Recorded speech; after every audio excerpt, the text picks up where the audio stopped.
this video of a song about how it's not really a scary time for guys and that women have it way worse has been making its rounds on the internet.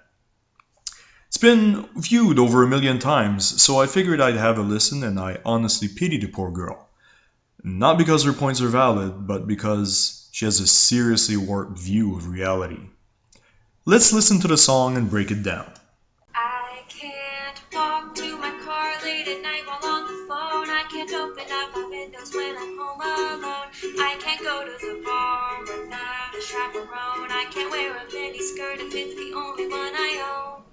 I can't use public transportation after 7 p.m. I can't be brutally honest when you slide into my DMs. I can't go to the club just to dance with my friends. And I can't ever leave my drink unattended. But So you can't walk to your car late at night on the phone, you can't open up your window when you're alone, you can't go to a bar without a chaperone, and you can't use public transportation after 7 p.m.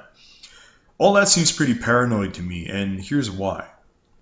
According to statistics, you're more likely to be sexually assaulted or raped by someone you know.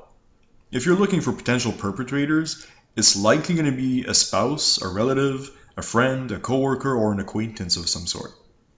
Not a stranger who is going to accost you in the parking lot or on the bus.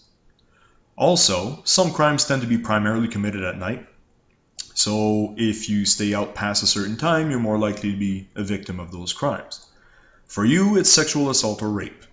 For me, I might just get murdered. According to statistical research, 3/4 of murder victims are males.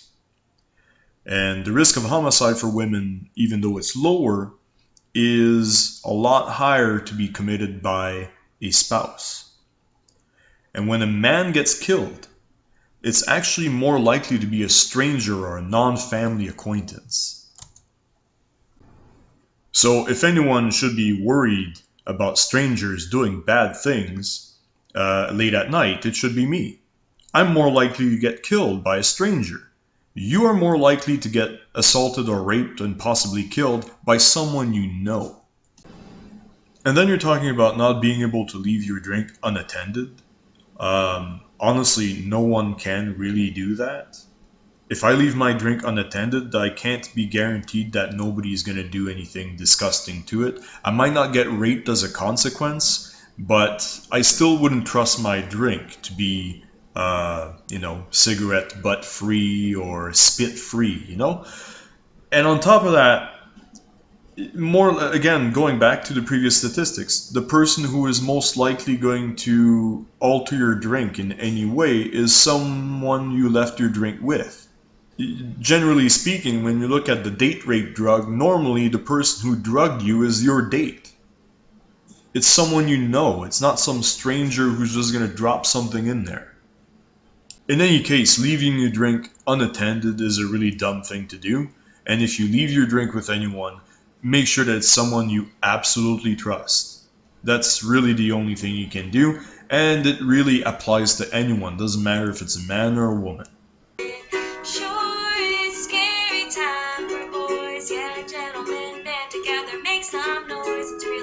When your reputation's on the line, and any woman you've assaulted could turn up anytime. It's really tough when your reputation's on the line, when any woman you've assaulted can turn up anytime. Yeah, it actually is scary because there's such a negative stigma about sexual misconduct that the accusation alone can ruin a man's life, even if there's zero evidence to substantiate it.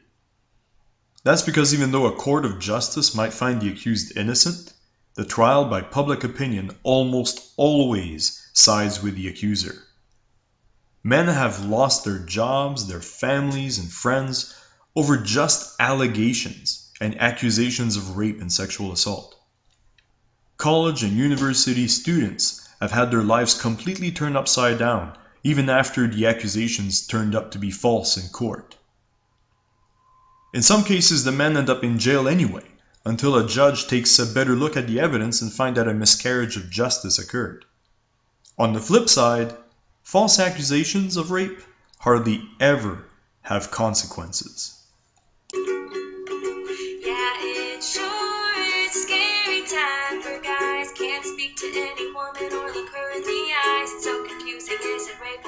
just being nice. So inconvenient that you even have to think twice. Can't speak to any women or look them in the eyes. It's so confusing. Is it rape or is it just being nice? It's so inconvenient that you have to think twice. Yeah, but that's kind of the environment feminists created by making up shit like the male gaze, trigger warnings, toxic masculinity, diversity quotas, hashtag believe women, the wage gap bullshit, and pushing the idea that somehow we live in a misogynistic patriarchy. Is it really a wonder why men figure they have a target painted on their backs?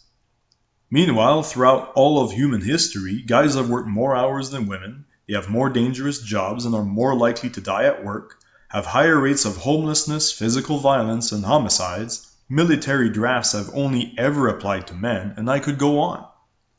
But men who are trying to promote awareness for these issues are labeled as MRA crybabies, and it's somehow socially acceptable to put them down? Come on. I can't live in an apartment if it's on the first floor. I can't be wearing some pajamas when I answer the door. I can't have another drink even if I want more. And I can't make you feel invalid, unseen, or ignored. I can't live in an apartment if it's on the first floor. I'm guessing it's because you're afraid of break-ins. People have tried to break into my place too, and I'm a guy. It's something that can affect anyone, regardless of gender or age. It's clearly a crime issue, not a woman issue. And then I can't be wearing pajamas when I answer the door. Who the fuck does that? How basic can you be to answer the door in your pajamas? I sure as hell will never answer the door in my boxer shorts. I don't even answer the door with my shirt off. Then you can't have another drink even if I want more. Actually, you can. You just have to be responsible. If you do anything you regret after you get drunk, you kind of have to own that shit. Then I can't make you feel invalidated, unseen, or ignored. Well, nobody ever said you can't, and I'm pretty sure you do. I can't jog around the city with headphones on my ears. I can't speak out against my rapist after 35 years. I can't be taken seriously if I'm holding back tears. And I can't ever speak earnestly about all these fears, 'cause I can't jog around the city with headphones on my ears. What the fuck are you talking about? I see women do it all the time.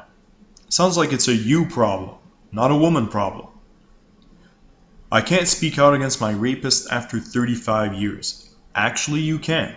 The statute of limitations doesn't apply to serious crimes, and if you're referring to the Brett Kavanaugh hearing, you should know that Dr. Ford did speak out, she was heard, and was found to have no evidence, no corroborating witness testimonies, and couldn't even tell when it happened or where it happened. In other words, she failed to meet even the lowest standard for making an accusation of any kind. He's guilty because I said so isn't good enough of a statement. Then I can't be taken seriously if I'm holding back tears. Well, it kind of depends on the situation. If you're work at a stressful job and you're going to break down in tears every time things go sideways, you won't inspire a lot of confidence in your abilities.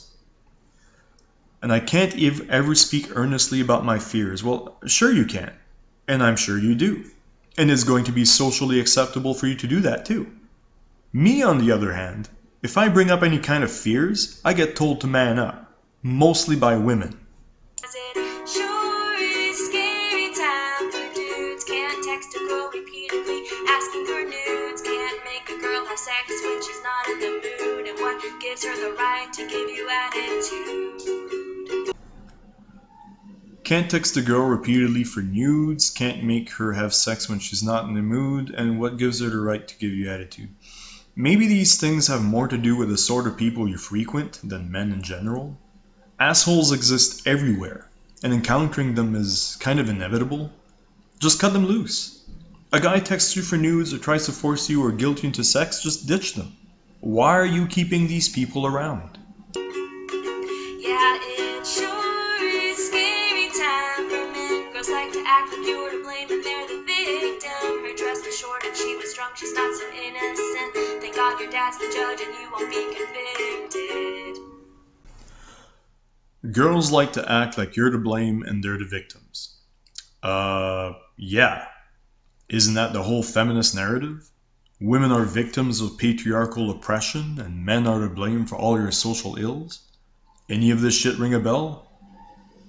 Her dress was short and she was drunk, she's not so innocent. Thank God your dad's the judge and you won't be convicted. Okay, firstly, not every man has a judge for a father. Secondly, men are more likely to be convicted than women for most crimes. So having a male judge doesn't seem to really have an advantage in any way. Finally, two big pillars of justice are presumption of innocence and reasonable doubt. Basically, that means that the accused is innocent until proven guilty beyond a reasonable doubt, and it's up to the accuser to prove the accused committed the crime, and not up to the accused to prove their innocence. So if you're to accuse someone of rape, you have to have at least corroborating testimonies or any kind of evidence to back it up. By the way, if you don't want to be treated like a whore, don't act like one. Dressing sexy and having drinks is not a problem, but if you have to behave like a bitch and heat when you drink, that's on you. Oh, that's right.